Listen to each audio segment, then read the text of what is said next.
Your boy Taco, TAKCO, representing KCMO to the fullest. I'm chilling with a very special guest. His name is Jornell Kirkwood, also known as Nut, currently known as Solo the Artist. What's going on, fella? How you doing? Man, I'm extremely blessed and highly favored, walking in divine health. That's my confession. I heard that, King. But nah, man, I'm excited, man. This is the first episode of your podcast, man, and I'm excited to be the first guest, man. That's dope. That's Man, I appreciate it, man. I appreciate it. It's been a long time coming. We've been talking about it for a minute. But it's, it happens when it's supposed to happen. So, putting it down right now, you know what I mean? For sure, but I feel like, we was just talking about this earlier, I feel like this is a representation of the space that we're in the aspect of, you receiving a vision and bringing it to form instead of letting it sit in potential, you know what I'm saying? And so when you get in the habit of creating and manifesting things into form, man, sheesh, watch out. Man, I heard that. I definitely got that manifestation and, working with the universe. I definitely thank you for helping me get onto that path. I can't remember exactly what year it was when we first started talking about it. And then I, definitely had to do my own research about the situation. 100%. You know what I'm saying? To get my own understanding. Then, but I could definitely say being on that path has definitely helped me out a lot. Because I'm not a religious person, Right, but very spiritual. Right. Dealing with just like, man, these what ifs. Yeah. You know what I'm saying? So I don't like dealing with what ifs, but being on this path, I have a better spiritual connection. 100%. So I definitely thank you for that, for helping me see, to try something out. You know what I'm saying? Not necessarily telling me, but try something out, give an experience. It's funny, I went to church today, and there was an elder pastor there that spoke, and one of the things, before he started the sermon, he said a prayer, basically, God, give me eyes to see, ears to hear, a open mind to receive, and a available heart for, let me just say, to be poured into, basically. Okay. And I'm glad that he added the open mind aspect, because I feel like a lot of conversations that I come across, it's hard to have conversations with people that aren't open-minded, that are closed-minded to a singular perspective. Okay. And I love just hearing the language of an open mind, because I feel like that's the only way to really avail yourself to grow, because there's so many different perspectives. That's the thing. Okay, so speaking about like our grandmother's passing, she just passed. Rest in peace, Geraldine Devalier. Rest in peace, Grandma. We love you. Love you so much. We're gonna miss you, but we're gonna make you proud for sure. For sure. But we always had the running joke of who's the favorite grandchild, right? Right. And so even when she passed, I was talking to Alana, shout out to Alana Solomon. Hey, Nuke, happy birthday, Nuke. We're doing this on your birthday. Oh, yeah, that's right. Happy birthday. Yes. Shout out to Nuke 2Q. Yeah, 100%. I love you. Straight up. That's dope. Shout out. Yes. But I was telling her, I'm like, when we was in that room, we all had our own perspective of what took place when she was passing. Mm-hmm. And I think that's so dope, because it's genuinely ours and no one can take that from us. You know what I'm saying? And I feel like I can learn from your perspective. She can learn from your perspective. She can learn from mine, and I can learn from hers. And you can add to how powerful Grandma was. Correct. You see what I'm saying? But I'm just using that as an example of, I feel like if you have an open mind to certain things in life, you can add to what you already know, or shift some things around, because as we evolve, we ain't the same people. So Correct. if you ain't open to receiving as you grow, then you're gonna be stunted in growth. That's just. Oh, that's big time, man. You can't just stay stationary. It's just like at a job, you shouldn't just want to. Some people just stay comfortable, and, and comfortability is a problem I think a lot of, people have, I mean, I'm not, I understand being comfortable because you feel more secure and everything and that, but are you really fulfilling your life? Or are you just being a robot that do this day in and day out because you quote unquote have, to take care of, family, which I understand. No question. But I'm just saying you can get lost and not see yourself. Yeah. Even if you're looking at the mirror, you don't see yourself because you had dreams, you had goals, you had aspirations at one point. Yeah. So,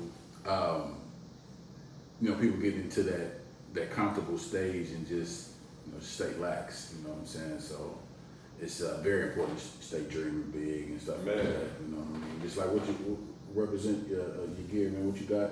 I'm a superhero, man. Yes, sir. I'm a superhero, so that's what we're doing. But it actually transitions perfectly into what we was going to talk about, which is, basically being young black men striving and on the path of being entrepreneurs and the things that you got to endure on that path. And I'm still enduring, but I was just saying, like for me, I like to always acknowledge, and throw out mistakes that I've made. And I think one of the things that I feel like I've realized is our community is, let me say this first, is doing a better job. Yes. But we're not known to extend game on helping somebody like further along themselves through the wisdom that if you pushed a little further, like extending and throwing it back to help somebody else that's trying to get there.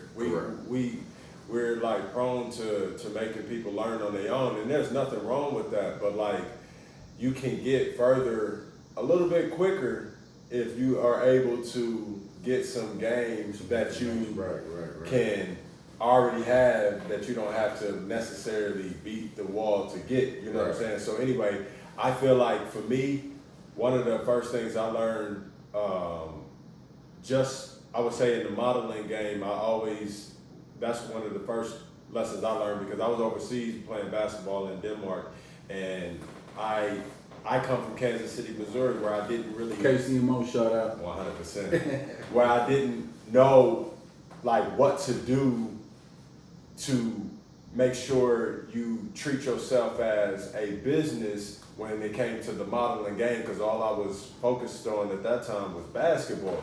And so when this agency, while I was over there... Before you go dive too deep into it, so let's just step back a little bit. What made you get into the modeling in the first place?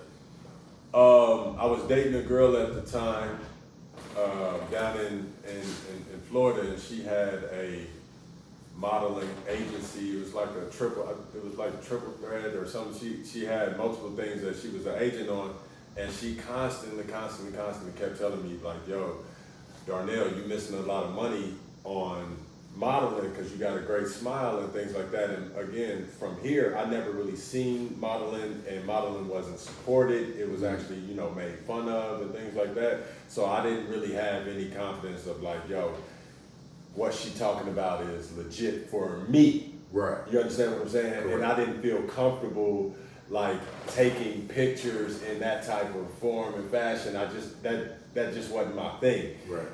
But she was like, yo, I'm gonna set up a shoot. She just kept asking me, and she set up a shoot, and I did a shoot, and I did a comp card, and then she uploaded my photos on this site called Model Mayhem.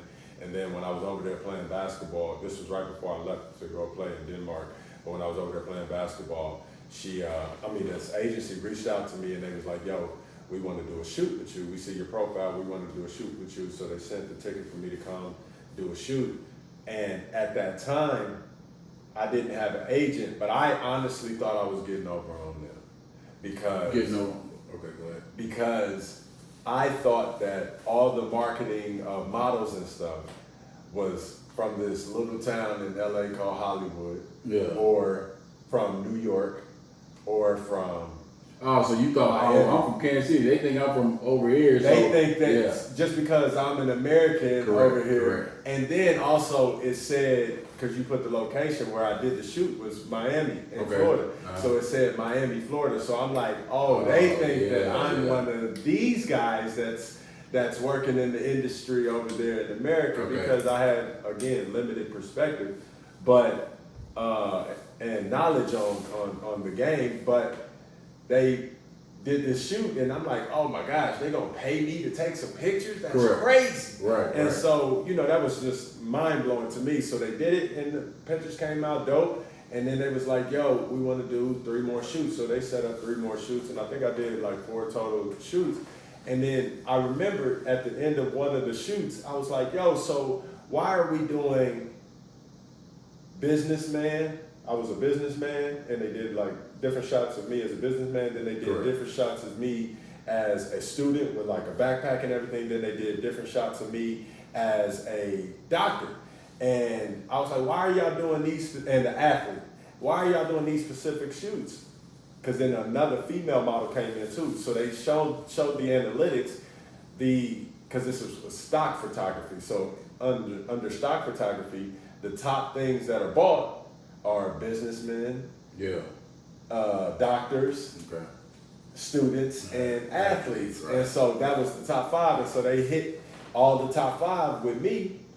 And man, this dude, they made multi-million dollars on me, man. Yeah, because you was popping up everywhere, man. And still to this day. I still to this day. I literally got a text 2 days ago of someone is still to this day. So I will be old, dead, and gone, and these people still making bread off of me.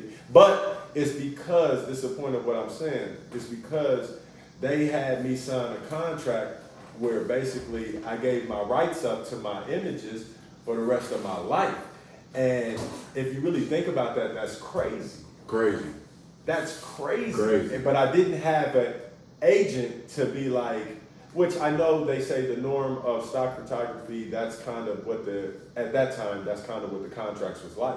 But if I had an agent, we would have definitely knocked out that time because you can't even come close to me with no forever rights. I would never sign like that. The most I would sign right now is a year. And I had to learn the game on that. You know what I'm saying? So here's the stage. If anybody is in modeling, trying to get into modeling, one, make sure you take dope pictures with a great photographer based on what you feel like you're good at. So if you're good at, layered clothes, styling, and not editorials, make sure you get into lifestyle. If you feel like you're more of a high fashion model and you can do editorials and things like that, then make sure your comp card and your book represent that, and you find photographers that's really good at that, and find stylists that's really good at that, because you can have bad styling and that'll be the reason why you don't get looked out. So what if, I know you spit game, giving out the knowledge on, what to do, but what if somebody's, on a limited budget and they want to, try to get the career out? Like what type of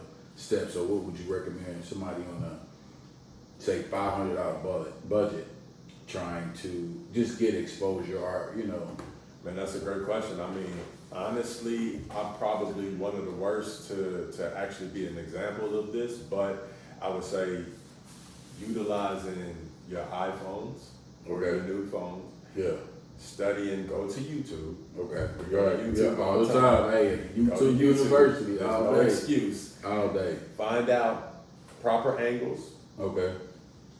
Proper places for backdrops of certain images you're trying to look at. So if you can find backdrops with cool walls, scout places and find backdrops with cool walls. Have a friend come. These phones deliver great images. Editing apps on these things do an amazing job. So there's no excuse not to at least have a package of pictures to display that would be like a digital comp card. So I would say get out there and scout some locations, style, look up what type of style you can have. I'm not saying anything but stylists, they go and they shop for clothes and then take it back. I keep hearing you say comp card. Can you explain that? Comp card is a composition card, which basically it is a collection of images that represent a range shots that you can do. So on my comp card, I would have me as an athlete because that's something that I would want to shoot. I would want to shoot for Nike. I would want to shoot for Reebok, you know, Under Armour, all these type of things. And then I would shoot a business suit because I would want to shoot for, you know, clients who have suits and things like that. And then I would shoot like an urban look where it's a t-shirt and some jeans, like some dope jeans up against like a fence or a brick wall or whatever type of cool little backdrop or something like that to show you doing like a Levi's ad or, you know, I wish I could, what's the dope, I want to shout out a dope black-owned jean company or something like that. Well, Off-White is pretty. Off-White. Yes, Off-White is pretty. If you're doing the Off-White, go and look at Off-White. Thank you very much. Shout out to him. He just did doing this thing. I seen a great Yeah, just got a cops on. Thank you, Nike, for sending me a free invite. I appreciate it. 100%. But I would look legit. Go and look at their style. And either it makes sense. Go ahead and do that and see how their models is doing their thing. Correct. And then try to replicate that image or put your own style on it. Shout out to my man Ajiman Clay. Ajiman is a brother that came up into the game and created his book. But the reason why I'm bringing him up is he studied all of this stuff, but then he put his own spin to it. He studied it so much. And he knew so much about himself and what looked good on him. Yeah. And then he'll put his own spin to it. So his book was standing out different than everyone else. And when I say book, that's what if you get signed to an agency, that's what they send over to clients to show your range of it's an extended comp card. Okay. So those images that you have on the comp card, you would have multiple looks of that in your book and things like that. And work that you've done and you've been featured on. So what about some people when they get into the entertainment or modeling, business, create names? Do you like what's your take on that? Like something. But hold on, let me finish the other question. With that is doing it on your phone, but making sure you utilize social media to get it out. So what's the biggest platform you think? Instagram? For modeling, I would say so. Yeah, for sure. I mean, again, I'm not the great source because I'm getting better. Yeah. I'm going to get better at social media, but I'm one that'll go ghost really quick and because I don't like to talk about things unless I have something to say. Okay. You know what I'm saying? Right. I don't just be on there empty talking, and I can't just make up things to say all the time for no reason unless it's on my spirit and I'm inspired. No, I feel you on that. So what you're saying, like a model that wants, that's want to start out, they can go ahead and just use their phone, use the everyday. Exactly. And then post it on. And then work from there. Okay. And post it on there, follow people that's in the industry. That's what a lot of people do, and it works for them sometimes. You know what I mean? Follow those type of people that you're looking to see, like their stuff, comment on their stuff, show their image, because people do sometimes be paying attention. Like if you constantly are seeing somebody support you, it's just like real life. You know what I mean? Like if you see somebody showing you love all the time, you'll eventually sometimes be like, hey man, so what's going on? Like, how can I help? Like what, whatever. Right. And it works because that's how I am. I'm a person, I want to build a relationship, so I try to reach out all the time to people, because I hate when people call you just because they want something. Correct. I want to build a relationship, so that's why I do. So if I'm saying, like, if you want to get into this business, you have to build relationships with these people. Right. And it's about reaching out and staying consistent, and you know what I mean. And if it's going to align, it's nothing that can get in the way. No weapon formed against you shall prosper. So do you feel like certain things can limit you, like certain images may limit you, or certain should you definitely have a separation of modeling account and personal account to separate the two from? I don't know that one yet, man. Okay. One thing I will say, and this is what I'm dedicated to in this point right here, I learned this and I paid attention. Just like even on this podcast, until you and I, or whoever you bring on, has a community behind them, no one's going to know about it. Correct. And no one's going to be supporting you. Correct. So that's why I say I don't really have a big social media community, because I didn't put in work to build the community. Now I have to put myself out there to build the community. Okay. So I would say, if you have your community, whether it's because you're a model or it's because you're personal, then I feel like they go, me personally, I feel like they go hand in hand. But if I feel like I'm selling a product like e-commerce, then I don't want to see that constantly on a personal page. Yeah, on a personal page. That's just me. That's funny that you say that, because my wife, she shout out to Jessica. Hey baby, love you. Yo, sis, what happened? She cause I'm like, babe, why aren't you posting, my stuff or whatever, showing, to get exactly more, bring more bread, because if you doing it, that's bringing money into the house and stuff like that. Exactly. So she was like, well, it's my personal page, exactly, and I don't want every time you come to my page, this is all you see. You know what I'm saying? So it's so real, because you'll get unfollowed real quick, real quick, man. Because I now have to see you selling me a product when I'm looking to see you. Correct. I don't know that. No, it makes sense. When I scroll, I don't want to be sold to all the time. Yeah. You know what I'm saying? That's just me personally. But if I know it's a business account, I know that I'm signed up. I'm signing up to see these products constantly on my feed. But if I don't want to see these products, especially like, I'm not into women's hair. If I constantly am seeing products of someone selling, women's hair on their personal page, I'll be like, I'm all set, because I don't hear no more about you. I'm just hearing about the hair on their personal page. Correct. And there's nothing, that's just not what I want to invest in on my scroll because we're downloading information no matter what we scrolling on. Right. You see what I'm saying? Right. It comes in. The images, they do have an effect on you that you're scrolling and you're seeing. So for me as an artist, I want to be inspired artistically. I really don't want to be sold to a lot. I get it. It took a little minute for me to understand it, because I'm looking at it as, hey, trying to get you bringing some money, you know what I'm saying? It don't need to and it makes sense. Me, you know what I'm saying? So it makes sense. It just has to, have to understand the person. It makes sense. So, but see, there's the catch of that is like, I now have to figure out how to, as an artist, be on my personal page, which I took my personal page away on Instagram for that exact same reason, because I really don't post a lot of personal stuff. But I'll post my art. Yeah. Which you haven't seen, but this is my word on this day.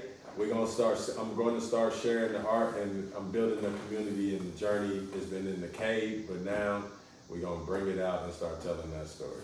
There you go, man. August 23rd, it broke. Yeah. On the Chillin' Downstairs podcast, the artist will be releasing some art.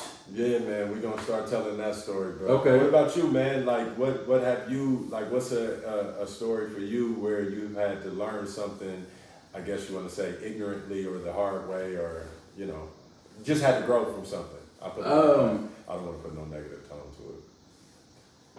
Well, I've dibble-dabbled in businesses for a minute. So. For sure. So as a collective, what I've learned, because I went from T-shirts first.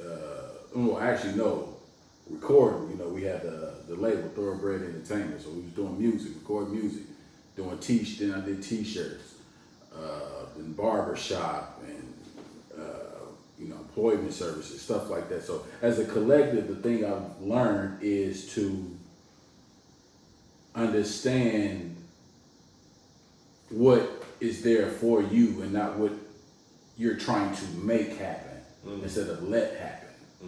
So I feel like Say it again, that last sentence, because there was something there. Say it again. Instead of trying to make it happen, let it happen. Wow. Let it happen. So that's what you learned in those? Oh yeah. What do you feel like you was trying to make happen? Business, money, and it was just out of things that were not a place from love. It was a place, okay, I like doing this. Okay. Or I like wearing my own stuff. Okay. Or the barbershop, my dad cut hair, you know what I'm saying, stuff like that. So it wasn't nothing that I was really tapped into. Mm-hmm. And so it was basically me trying to force these things to happen. Yep. Because they may have been revenue or they may have some type of emotional tie to it. Yep. But it wasn't for me. Yep. So that's why they never flourished. Right. But right now, you know, Cooking Cousins, that's Cooking Cousins Catering, Cooking Cousins Kitchen, shout out. You know what I'm saying? This is sponsored by Cooking Cousins. 100%. Sponsored by, Yo, you know what I'm shout saying, Cooking Cousins. But that's, I'm dope into food, man. You know, I'm a big dude, so. Yo, that's hilarious. I'm a big good.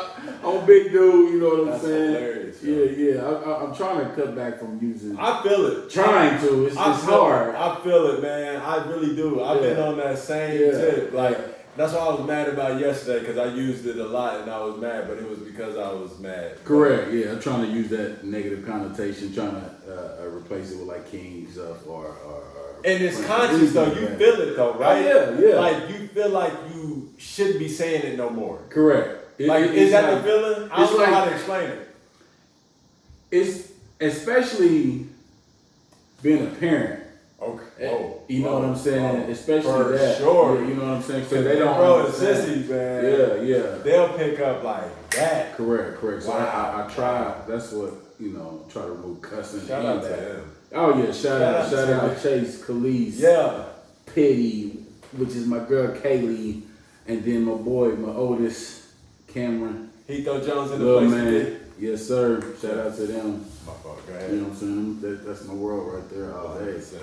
All day. So, but what we on? Oh yeah, just the past. So Cooking Cousins, I fell in love with the food. The like you're in art with the paint. I'm in art with the food. You know what I'm saying? This is I take that I enjoy.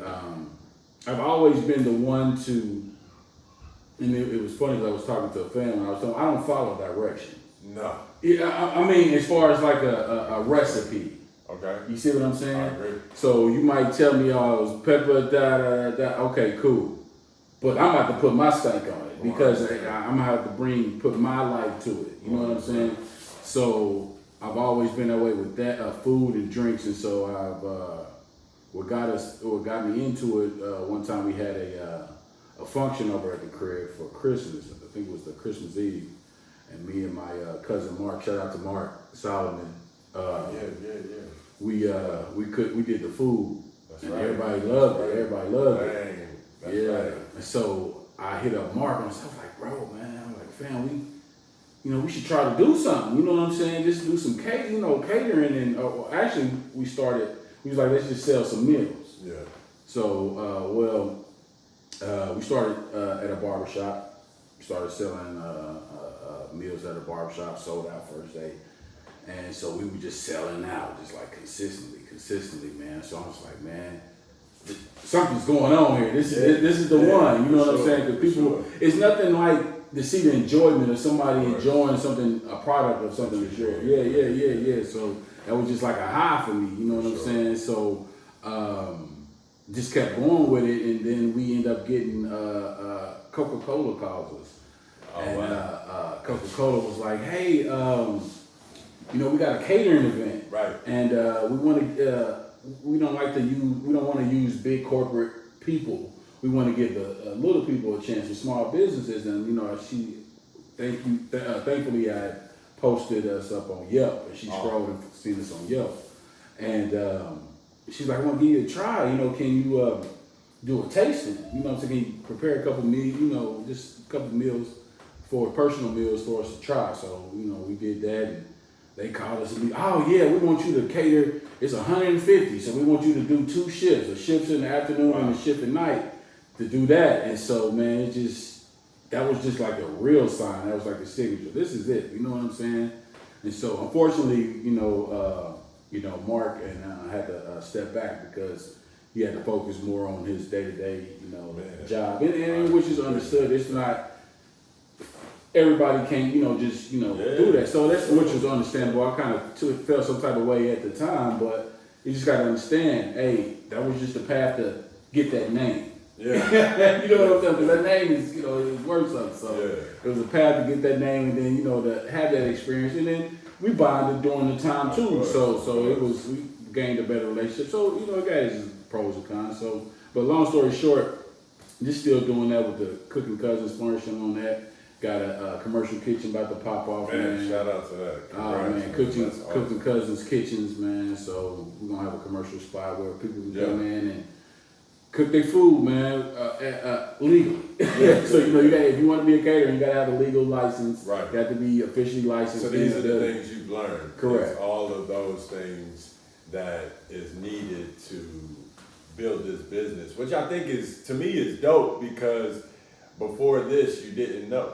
Correct. I've learned a lot, boy. Hey. Before this you didn't know, and now you can use that moving forward and share that game, because you're creating a new formula. It's a sacrifice though, man. To the so family, time and financial, you know what I'm saying? I know wifey had to hold it down a couple times, you know what I'm saying? But shout out to Judge. Oh yeah, shout out, man. She's definitely been a rock, man. Been holding it down. So can't complain about that. Shout out to my wife too, and not shout out to sis. Dope wife, man. Yeah, man, gotta have that. From mom, man. I'm thankful for her. Yes. That's my life right there. Yes, man. You gotta have that, man. You don't understand that, because that was something that I'm sure you had to learn too, that you can't do it all by yourself. Man, I'm still bruh. It's one of the hardest things, because we got a mother that tries to do everything by herself. Correct. Shout out to Mom, Lady. Deborah Wright. Shout out, love you. I love you. Strongest woman I know. I love you. Yeah, straight up. But I feel the same way. It's like, that's probably been one of the best lessons, is to learn how to get out of the way, because I feel like, I don't know if I want to label it as pride or just determination, but I just feel like I can go into a mode where, hey, I'm going to figure it out no matter what. Either you with me or you not. You know what I'm saying? I'm going to figure it out. Like, God has never let me down. And sometimes, a lot of times, man, we were just talking about it, you work harder.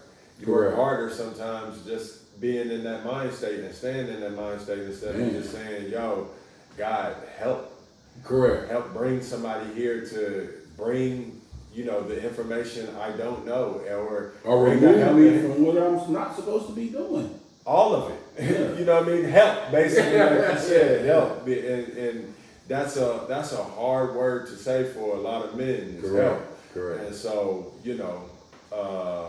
that's definitely been like you said, the availability to attract more things to help bring things forward, from which the limit we continuously met. Correct. At the end of some stubbornness or whatever, not listening, just like you said, doing stuff out of like instead of love. Correct. That's deep.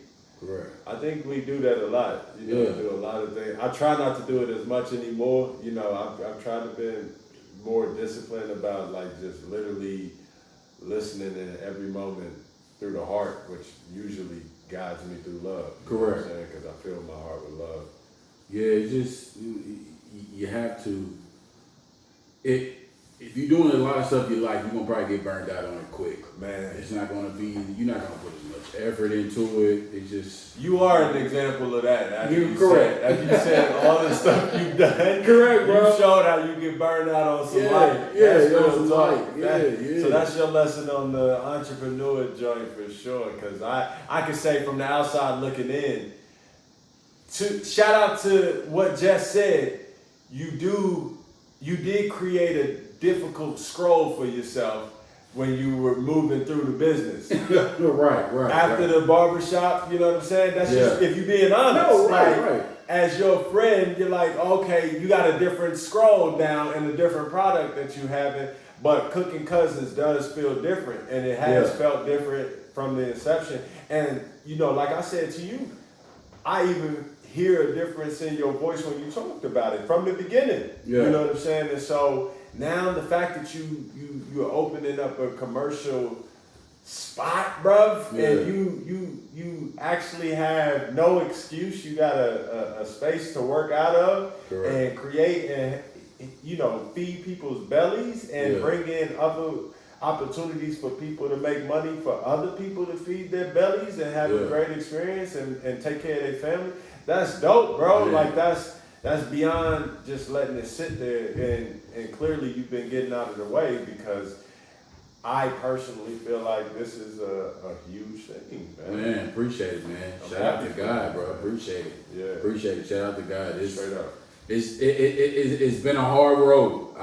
I definitely say that, especially, when COVID hit, and, well, let me say this, even if COVID hit, I wouldn't have been doing the delivery thing anymore, because I feel if I'm doing that after a year, I'm losing. You know what I'm saying? Because I'm always been the type of, okay, what's the next step? What's the progression? Because if you're still at the same spot, to me, you're not that into it. Respect. You know what I'm saying? So that's why when COVID hit, I had to do stuff like make bottling salsa, bottling seasoning. You know what I'm saying? Stuff like that, just to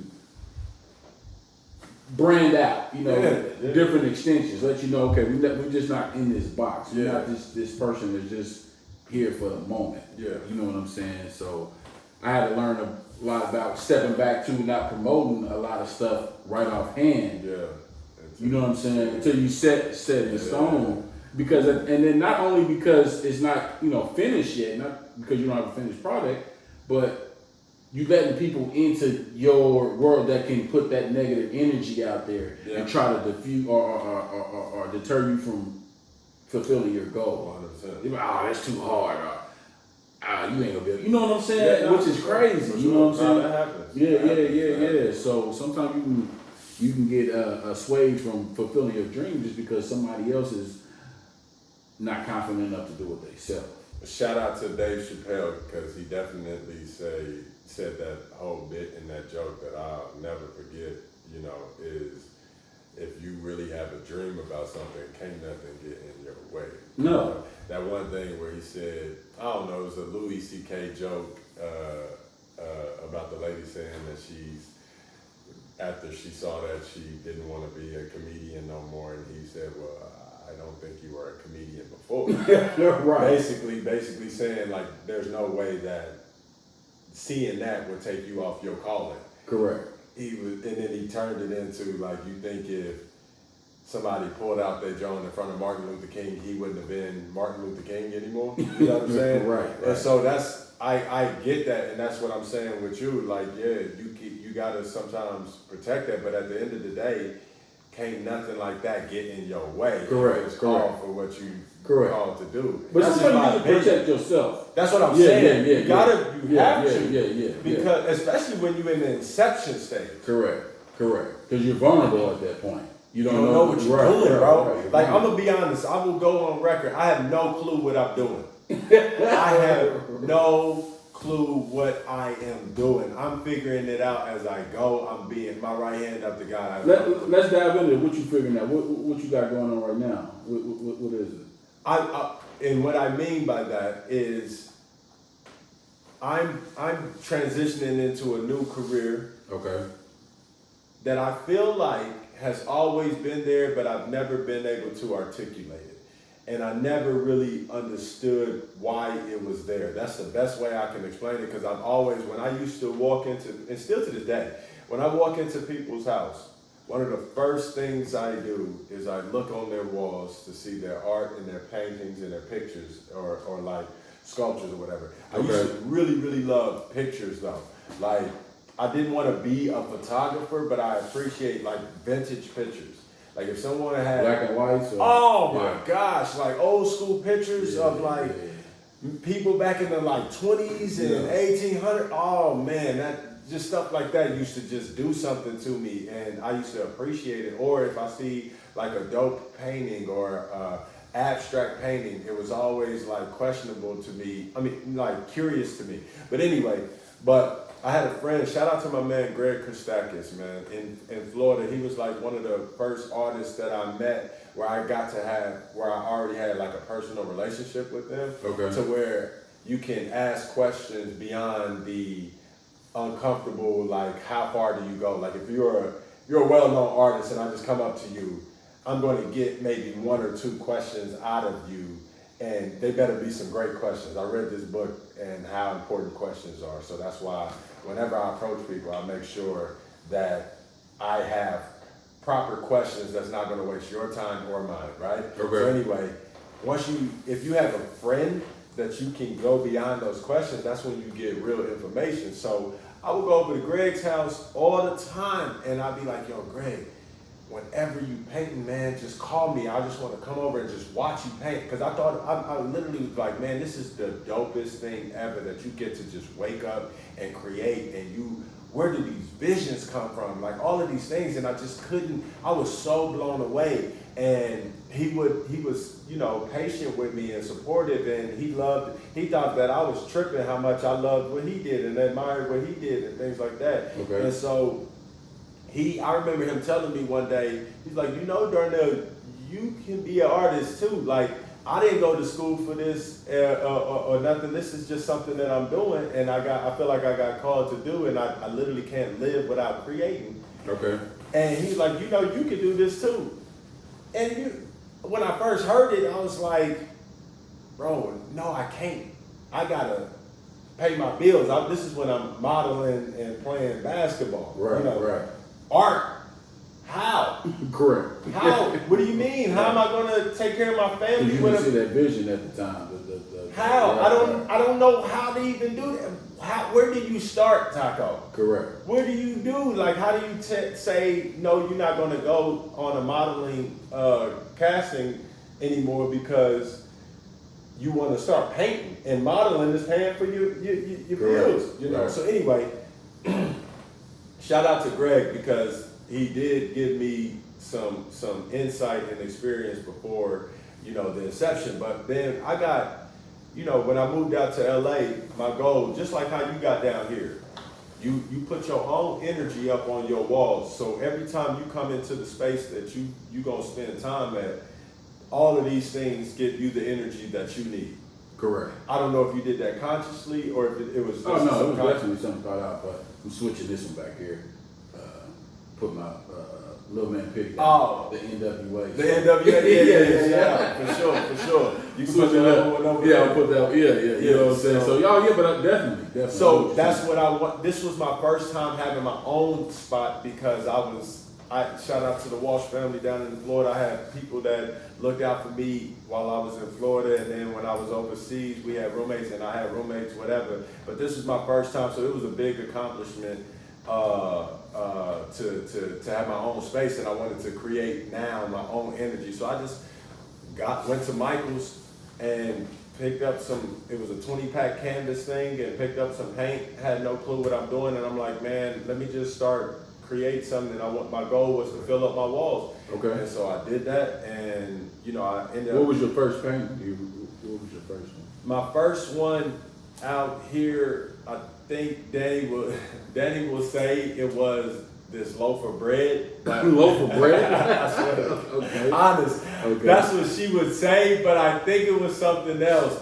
But I would say, loaf of bread. Bro, honest, it's this great loaf of bread, and I think our friend Alicia Renee has it. She took it when we moved, but I think that was the first one. But the first real where I feel like I got on my mark was this King portrait painting. And King, okay. Yeah, and it started what I then created as the Royalty series. That's crazy, I'm talking about this. So I created the Royalty series, which was 7 paintings, and it was a blend of, like I said, 7 different characters. But still to this day, so my first collection that I'm going to be now exposing and putting out there is called the Royalty series, and this is collection 1, and it's crazy. Okay. Because I just realized this happened on that day, right. And I didn't even know it. It just subconsciously, that's how I came up with the title for this exhibition. But anyway, okay. So now you have the paintings, or are you keeping the originals, or are you doing some touch-ups to them too? No, I kept all of those. I do have all of those, and it's funny because I remember when I finished the first series, and then my next series was the Anonymous series, in which I'm doing now in a similar way on NFTs, which is a whole different other conversation we'll talk about on a different day. But NFTs, and that was the original conception of those. And so There were 2 series, but I remember bringing Danny out to the living room where both of the series, so there was 7 paintings right here, the royalty series, and then 7 paintings right there, which was the anonymous series. And I remember standing there. I had no clue what I'm talking about. I literally just had a feeling. All I go off is a feeling. I'm sitting there looking at the painting. I'm like, Danny, come out here. And I'm like, the craziest feeling is, and the craziest thing is to say I got a feeling and I just know that these paintings right here are gonna be worth millions of dollars one day, because these are the originals, and this, the one-of-ones. These are the originals, bro. And it's completely different of where my art is now, but it's going to be, and I said I pray that I'm able to have those when I pass, give to my nieces and nephews, because I know those originals are going to be worth, for sure, crazy amount of money, sure. And it's the joints that got me going. So anyway, it shows the progression. It shows the vulnerability. It shows the difference, the growth. But the craziest thing, Taco, is like right now I'm doing something. I'm coming into this game as a fine arts artist, but also a digital artist. So both of those series, both of those first 2 series, now that we're talking about this, the first series, the royalty series, is more of a exact reflection of where my fine arts art has evolved to this day. And then now the anonymous series is a reflection of where the digital art has evolved through to this day. And these were the original ones. This is crazy talking about this because I haven't even sat to think about that. Well, that's cool, man. The original joints in there. Man, so that's there. And so I'm excited because I know for a fact the feeling that I felt in that moment is actually going to be real life. And that's what's even dope, because I felt it. Correct. And I just had no clue how it was going to take place. Right. I just felt it. And I'm like, yo, I don't know. I literally said it in that moment. I still don't. I have no clue what I'm doing, but it's really evolving. And I'm sure you're enjoying the experience, what's the word I'm looking for? Just the experience. It's the craziest thing in the hardest journey in the world. You said it's very hard. It's not easy. No. This is. It tests you. It tests you to see if you're really into it or not. Beyond. Well, here's these roadblocks. Oh, hurdle them and maneuver around them, or are you just going to turn around and go back the other way? Oh my gosh! And especially trying to be a good man. Correct. Too. Right. You know what I mean? Like as a husband. Correct. Especially wanting to be a man. Like when you got to put all money in, like Nip say, and you can't really spoil your wife like you want to. Correct. That's hard. Right. But the one thing I will always say on my, to myself is like my wife would never be able to say she saw me chilling. Right. I don't never chill. I work my ass off every single day, and she gonna always see me investing. She can never say I be chilling. Yeah. I don't be chilling. Oh, well, see, there you go. Well, But we're chilling in the basement right now. Chilling in the basement. Chilling in the basement. The only time you gonna catch me chilling is chilling in the basement. And when I meditate, man, straight up. And then when we go on vacation, that's another thing. Just real quick, and I know we got the time, but let me ask you this, because I never had this conversation. Okay. How do you view vacation? As a vacation, I want to relax and chill. Like where and what though? Oh, okay. Like on I ain't gonna say necessarily a beach, just on at a perfect view of wonders of the world, like looking at a waterfall, or or looking at the ocean, or on the beach. You know what I'm saying? Not necessarily just a great view of the wonders of the world, like something that me personally I could never create. Right. Okay, so let me ask you this. I'm gonna put a scenario. So if you are, let's just say, middle class worker. Correct. And you're working a job.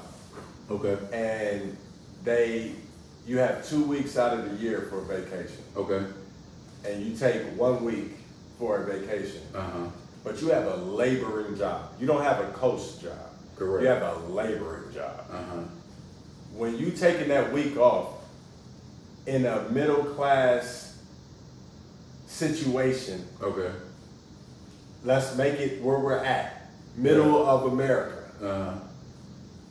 What would that week potentially, hypothetically, be for a vacation? Would you want to travel and go somewhere? Or would you want to just be at the home, chilling, feet down, doing what you want to do, catching up on some sleep, rest, just doing what you want to do at the crib? 70%, I'm gonna have to say 80% chilling at the crib. Okay. 80. 20 going out. It's the opposite for my wife. So 80, 20 for her. But I think she even gotten to the point where she, more relaxed. But it's just different people. Yeah. But 80 at the crib.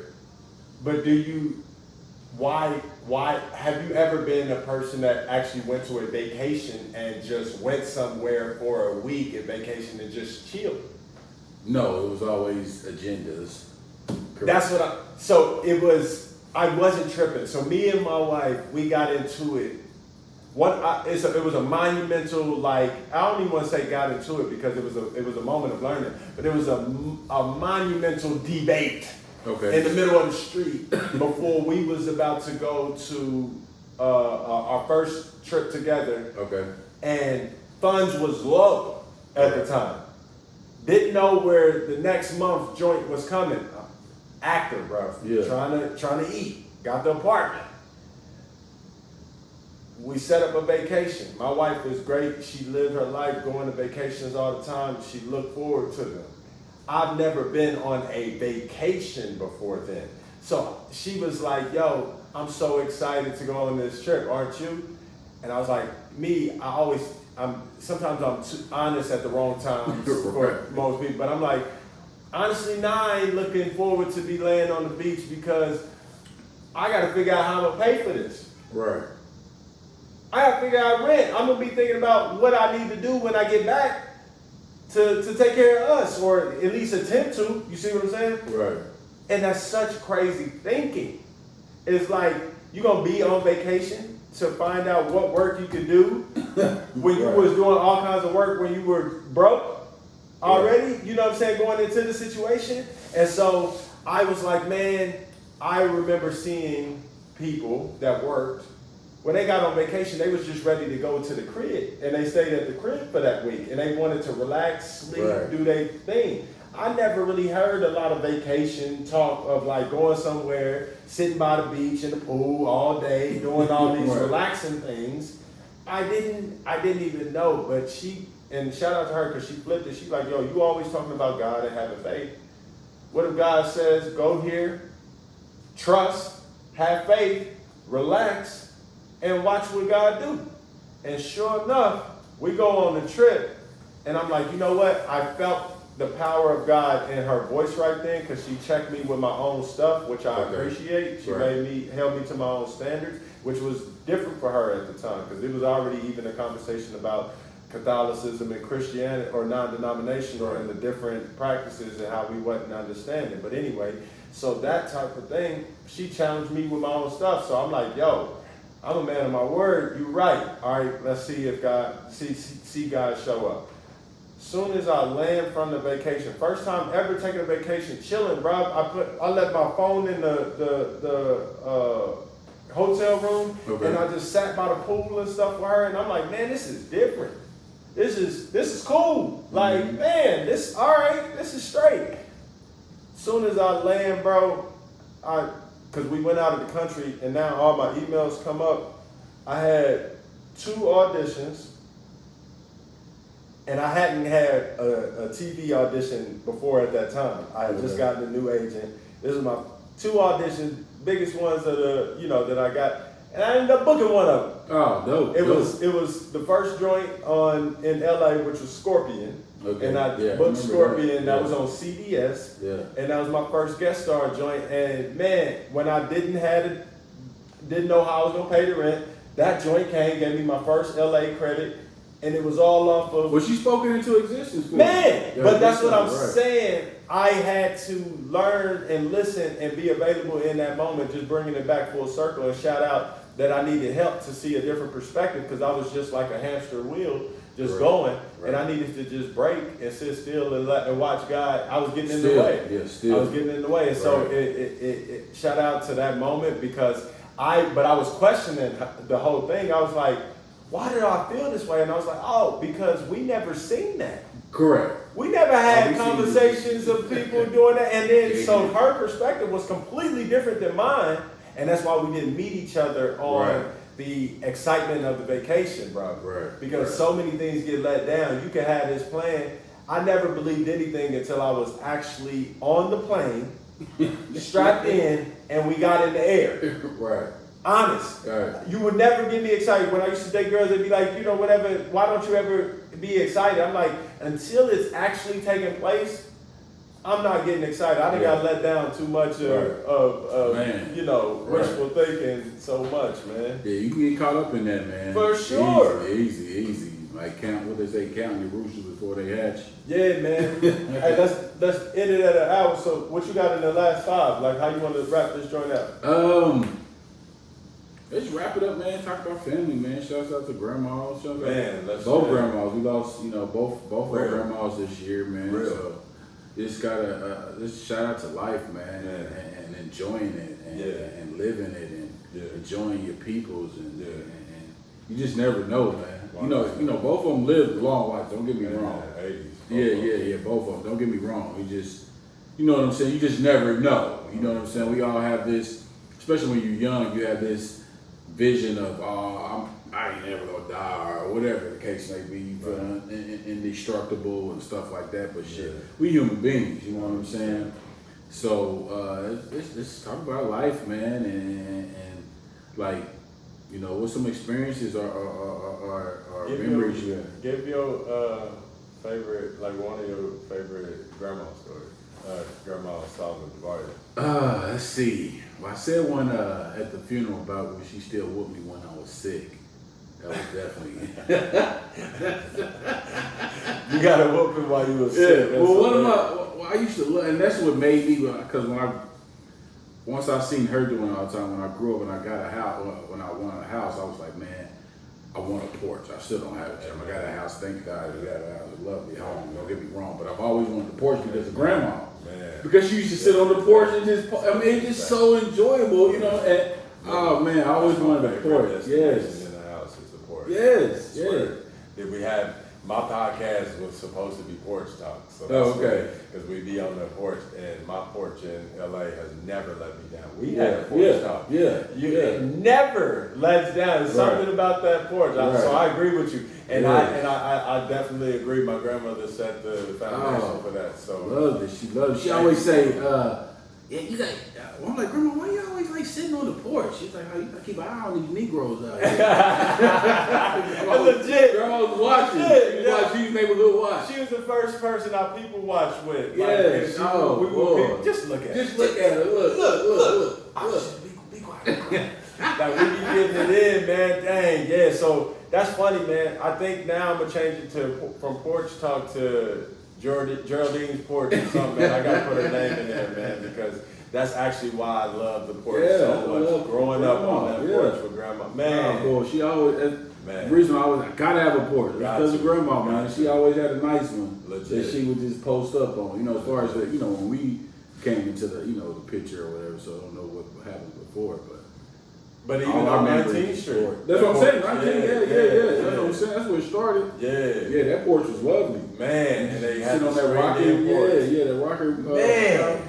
I gotta get a screened in porch. I gotta do it, and we're gonna do my podcast on the porch, doing Geraldine's porch talk. Yeah. So, would you give a story about Grandma Kirkwood? Grandma Kirkwood, man. I feel like she was the introduction of. It's crazy because until I came over her house, I never heard of or experienced chitlins. I used to hate it. Remember Uncle Michael? Yeah, was sitting in the back kitchen. Yes. One of the only experiences I had with Uncle Michael too, because they had it in that big old tub. They had the ones that they. Shout out to Mike Kirkwood and Mike Solomon. Rest in peace. We love y'all. Both of y'all. Rest in peace, Kings. had the one that they needed to be cleaned, and then they had the pot that they were being cooked. But they were so hyped over this chitlin, and I was like, "There's no way that it tastes like it smells, and y'all this hype." Right. You understand what I'm saying? Like as a kid, he was like, "Boy, you want some of this?" Put some of that hot sauce. I'm like, "Heck no, no hot sauce." No, but like coming through the house, it was so much love. It was like cards being played. Everybody was there, loving on each other. Like, cause every family they got their issues, they got beefs and stuff that happen. But like, I like when you can let all of that be put to the side, especially on an occasion like that. And then if y'all go y'all separate ways afterwards and don't talk again to the next occasion, at least for grandma. You got to enjoy that moment, right? Yeah, like at least for the grandmother, because it's mainly be for them, because you know what I mean. You don't want to disrespect. But see, that's another topic, man. I hope that I feel like hierarchies is being dismantled. Like, not people aren't respecting their elders, like their grandparents and stuff, and parents anymore. Like I honestly liked that, and I enjoyed that. Correct. To be honest with you, is like they spent most of their life and all of their life to have their families be a family and to have some kind of respect and that type of thing, and to not get that in your latter years from some kids that are entitled, whatever the case for why they are the way they are. Right. I just wish that hierarchies don't actually leave. I know that a lot of things are shifting in these days and things like that, but I did respect, like the respect my grandmother on both sides had. Yeah. I feel like every grandmother should have. Correct. You know what I'm saying? It's different, man. You're not gonna have that because these parents are being friends to these kids, and you're not friends. Man.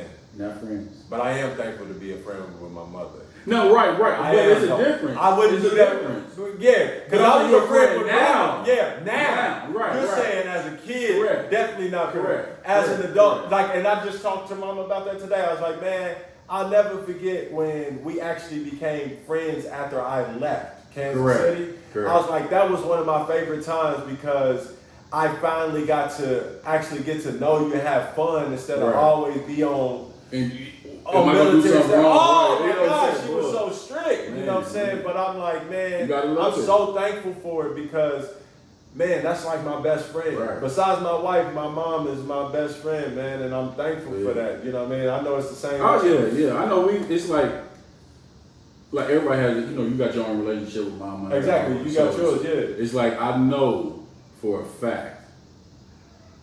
I ain't gonna say for a fact, but I have a hunch that nobody has the same relationship that I have with mama as far as like we look forward to see who's gonna hang up in each other's face. No, I'm like so serious. We just wait for the right time and somebody's getting hung up on. It's like honest, a stretch of 2 weeks, literally. She was getting me every day. Yeah. Like I was getting mad. I was like, babe, mama is getting me on this hanging up in my face. That's hilarious. I was like, I gotta get her. So I just love. That's so funny. I didn't know. So she got a completely different vibe with me. So when we about to get on the phone, it's okay, bye. And we go through the bye. Oh no, we hanging up. Oh no, we do the whole thing, and she gets so happy. Bye. Yeah. So that's funny. Y'all gotta come. That's crazy. I didn't even know that. Yes, that's crazy. We see who gonna hang up in each other's face. Yeah. Hey. And if I'd have seen that from the outside looking in, you'd be like, man, this disrespectful.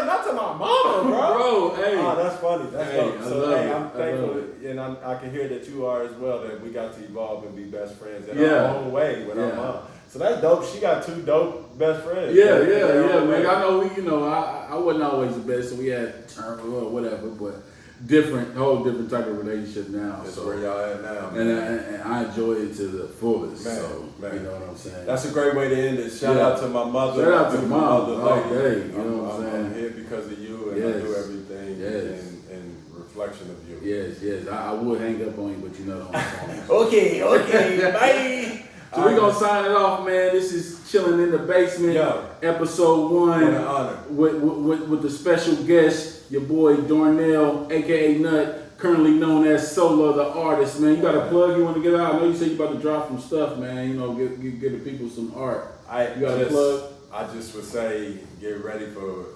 follow By Solo the Artist on Instagram. Okay. And my website will be up, solotheartist.com, with the fine arts, and the digital will be Crypto Heads. So when you hear about all of that, man, this is, Just be ready for it, huh? I'm excited. Solo the Artist, y'all.